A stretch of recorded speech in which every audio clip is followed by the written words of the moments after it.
আমরা সচরাচর যা দেখি, মানুষের মৃত্যুর পর তার দেহকে হয় মাটির নিচে কবর দেওয়া হয় অথবা শ্মশানে গিয়ে দাহ করা হয়।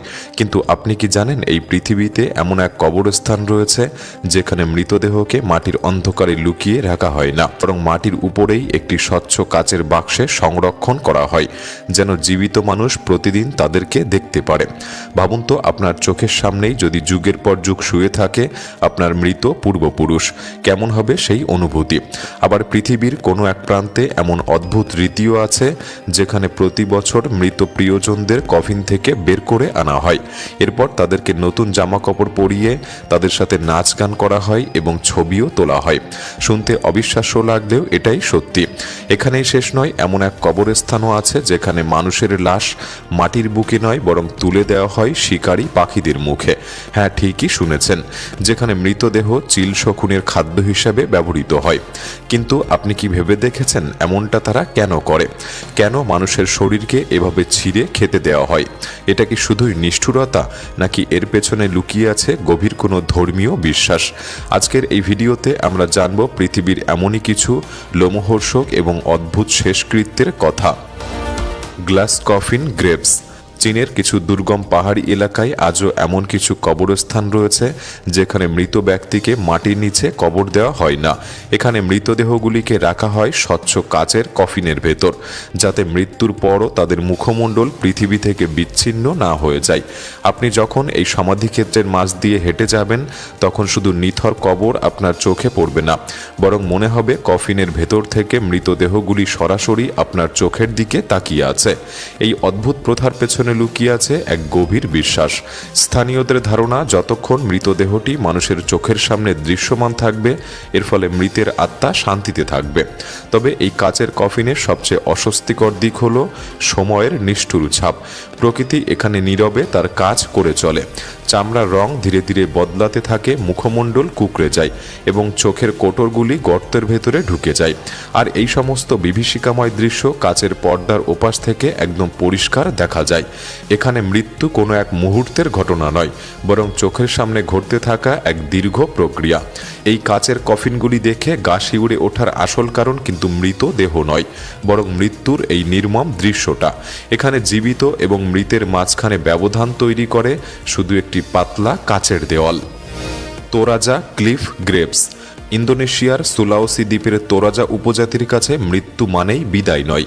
এখানে মৃত্যুর পরও সম্পর্ক শেষ হয়ে যায় না, শুধু থমকে দাঁড়ায়। তোরাজা মানুষেরা তাদের মৃত স্বজনকে সাথে সাথেই কবর দেয় না, বরং লাশকে কাপড় দিয়ে মুড়িয়ে বাড়ির ভেতরেই রেখে দেয়, যেন মানুষটি কেবল অসুস্থ হয়ে আছে এবং হয়তো কোনো এক সকালে আবার জেগে উঠবে। কিন্তু এখানকার সবচেয়ে বিস্ময়কর রীতি হলো মানে এই প্রথা অনুযায়ী কয়েক বছর পর পর তোরাজা লোকেরা তাদের পূর্বপুরুষদের কফিন আবার উন্মুক্ত করে। কফিন থেকে লাশ বের করে আনা হয়, হাড়গোড় পরিষ্কার করা হয় এবং মৃতদেহকে পরানো হয় একদম নতুন ও দামি পোশাক। এই পোশাকগুলি শুধু প্রথা মেনে পরানো হয় না, পরিবারের সদস্যরা খুব যত্ন নিয়ে সেগুলিকে পরিয়ে দেন। এরপর তারা মৃতদেহকে সোজা করে দাঁড় করিয়ে দেয়, তাদের সাথে ছবি তোলে, গল্প করে, ঠিক যেন তারা এখনও পরিবারের একজন জীবিত সদস্য। এই বিশেষ মুহূর্তে জীবন এবং মৃত্যুর বিভেদ রেখা যেন পুরোপুরি মুছে যায়। এই অদ্ভুত রীতির পর মৃতদেহগুলিকে পুনরায় কফিনে রাখা হয়। এরপর সেই কফিনগুলি রেখে দেওয়া হয় পাহাড়ের গুহায়। স্থানীয়রা মনে করেন এই রীতি পালনে কোনো ভুল হলে পূর্বপুরুষদের আত্মা রেগে যেতে পারে, আর তার প্রভাবে ফসল নষ্ট হওয়া থেকে শুরু করে রোগবালাই, এমনকি বাড়ির ভেতরও নেমে আসতে পারে নানান অদ্ভুত বিপদ। চাওচিলা সিমেট্রি। পেরুর নাচকা মরুভূমির ঠিক মাঝখানে এমন এক অদ্ভুত জায়গা রয়েছে যেখানে মৃতদেহ মাটির নিচে সমাহিত নয়, বরং মাটির উপরে বসে থাকতে দেখা যায়। এই জায়গাটির নাম চাওচিলা সিমেট্রি।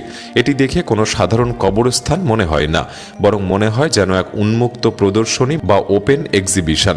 পার্থক্য শুধু একটাই, এখানে শোপিস হিসেবে সাজিয়ে রাখা হয়েছে মানুষের মৃতদেহকে। এই সমাধিস্থলটি প্রায় 1000 বছরের পুরনো। এখানকার মৃতদেহগুলিকে কফিনে বন্দি করে রাখা হয়নি, বরং মায়ের গর্ভে থাকা শিশুর মতো বা ফেটাল পজিশনে বসিয়ে কাপড় মুড়িয়ে এবং দড়ি দিয়ে বেঁধে খোলা কবরের উপর রাখা হয়েছে। নাচকা মরুভূমির সবচেয়ে অবাক করা বিষয় হলো এর শুষ্ক আবহাওয়া।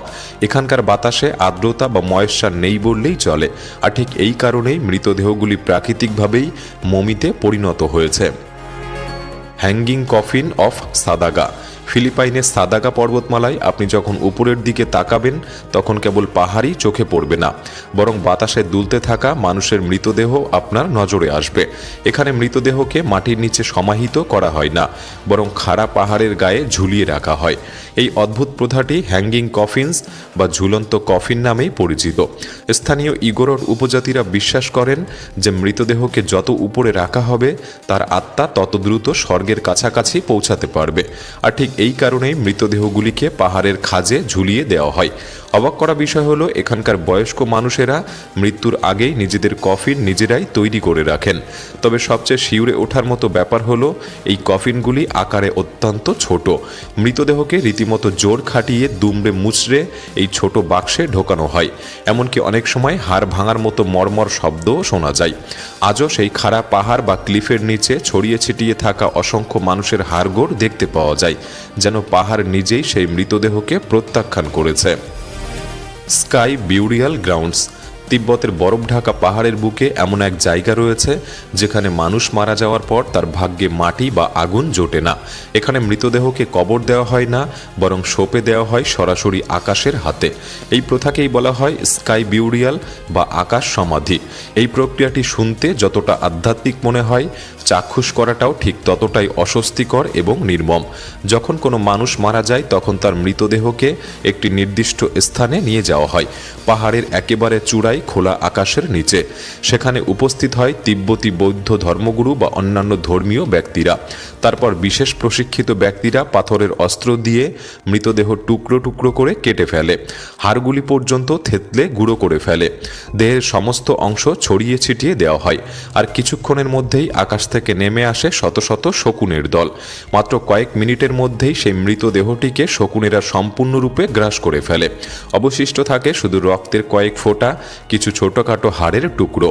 তিব্বতীদের কাছে মৃতদেহ কেবল একটি শূন্য আধার, তাই তারা দেহটিকে না পুড়িয়ে বা না পুঁতে শকুনের হাতে সঁপে দেয়, যাকে বলা হয় জীবনের চূড়ান্ত দান। তবে এখানে বড় এক ভয় কাজ করে। যদি শকুন মাংস খেতে না চায় তবে মনে করা হয় মৃত ব্যক্তি পাপিষ্ঠ ছিল। তাই অমঙ্গলের আশঙ্কায় স্বজনরা দূরে দাঁড়িয়ে ওই মৃত ব্যক্তির জন্য প্রার্থনা করে। Mary symmetry, Romania. রোমানিয়ার ছোট গ্রাম সাপান্তায় একটি কবর স্থান রয়েছে, যা প্রথম দেখায় মোটেও কবরস্থানের মতো মনে হয় না।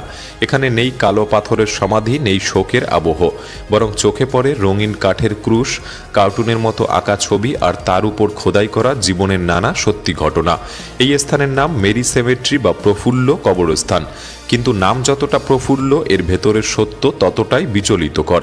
এখানে প্রতিটি কবরের উপর একটি করে হাতে খোদাই করা কাঠের ক্রুশ বসানো থাকে, আর তাতে লিখে রাখা হয় মৃত ব্যক্তির পুরো জীবন কাহিনী। তাতে শুধু ভালো কথা লেখা হয় না, বরং মৃত ব্যক্তির অভ্যাস, ভুল ত্রুটি, এমনকি মৃত্যুর কারণ পর্যন্ত উল্লেখ করা হয়। কোনো কোনো ক্রুশে লেখা থাকে অতিরিক্ত মদ্যপান করত, তাই তাড়াতাড়ি চলে গেল। আবার কোথাও লেখা আছে এই ব্যক্তি স্ত্রীকে মারধর করত, এখন সে নিজেই মাটির নিচে। এই ঐতিহ্যের সূচনা 1930-এর দশকে, যখন স্থানীয় শিল্পী স্থান ইয়ন পাত্রাস ভাবলেন মৃত্যুকে লুকিয়ে রাখা উচিত নয়। তার বিশ্বাস ছিল একটি মানুষ তার জীবন যেভাবে কাটিয়েছে সেভাবেই স্মরণ করা উচিত। প্রতিটি চিত্রে মৃত ব্যক্তিকে তার দৈনন্দিন কাজে ব্যস্ত থাকতে দেখা যায়। কেউ কৃষিকাজ করছে, কেউ মদ্যপান করছে, কেউ দুর্ঘটনার মুহূর্তে স্তব্ধ হয়ে আছে। অর্থাৎ মৃত্যুর সঠিক মুহূর্তটি এখানে চিরস্থায়ী করে রাখা হয়। স্থানীয় লোকেরা বলে যখন কেউ এখানে সমাধিস্থ হয় তখন তার কবরে লেখা শব্দগুলি পরিবারকে একই সঙ্গে কাঁদায় আবার হাসায়। কারণ এই কবরস্থান শুধু মৃত্যুর নয়, মানুষের পূর্ণাঙ্গ ও সত্যিকারের জীবনকে নথিবদ্ধ করে রেখেছে। মেরি সেমেট্রি ভয়ের কারণ নয় এখানে মৃতদেহ চাপা পড়ে আছে বলে, বরং ভয়ের কারণ এখানে তোমার জীবন তোমার মৃত্যুর পরও তোমাকে ছেড়ে যায় না। মৃত্যুর পর আমাদের দেহের সাথে কি করা উচিত? দাহ, সমাধি, নাকি আকাশের শকুনের খাবার? বৈজ্ঞানিকভাবে বা প্রাকৃতিকভাবে কোন উপায়টি আপনার কাছে সঠিক বলে মনে হয়? আমাদের কমেন্ট বক্সে লিখে জানাতে পারেন। আজকের এই ভিডিওটি ভালো লাগলে একটি লাইক করতে পারেন, চ্যানেলটি সাবস্ক্রাইব করে রাখতে পারেন।